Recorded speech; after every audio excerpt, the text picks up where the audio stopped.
जननी जन्मभूमिश्च स्वर्गादपि गरीयसी।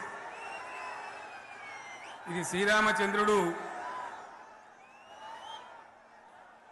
లంక మీద యుద్ధం చేసి రావణ సంహారం చేసి అయోధ్యకు తిరిగి రావాలి అనేటువంటి ఆలోచనలో ఉన్నప్పుడు రాముల వారి సోదరుడు లక్ష్మణుని సహా ఆయన వెంట ఉన్న చాలా మంది పెద్దలు లంక చాలా సువర్ణమయంగా ఉంది, అద్భుతంగా ఉంది, మనం ఇంకా అయోధ్యకు ఎందుకు ఇక్కడి నుంచే పరిపాలన చేద్దామని అంటారు.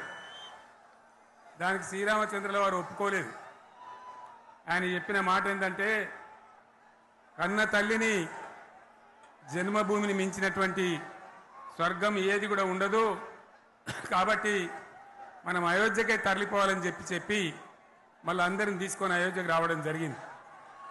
అదే స్ఫూర్తితోని చాలా గందరగోళ స్థితిలో ఉన్నటువంటి, దిక్కు తోతని స్థితిలో ఉన్నటువంటి, ఆత్మహత్యలకు ఆలవాలమైనటువంటి, వలసలకు నిలయమైనటువంటి ఒక ఘోరమైన ఆపదలో వలసవాదుల విషకౌగిలిలో చిక్కి నలిగిపోతున్న తెలంగాణ రాష్ట్రాన్ని ఎట్టి పరిస్థితుల్లో విముక్తి చేయాలని, స్వరాష్ట్రం సాధించాలని, జనని జన్మభూమిని మించిన వేరేది లేదని చెప్పి నేను ఒక్కడిగా బయలుదేరి ఆనాడు తెలంగాణ ఉద్యమానికి శ్రీకారం చుట్టడం జరిగింది.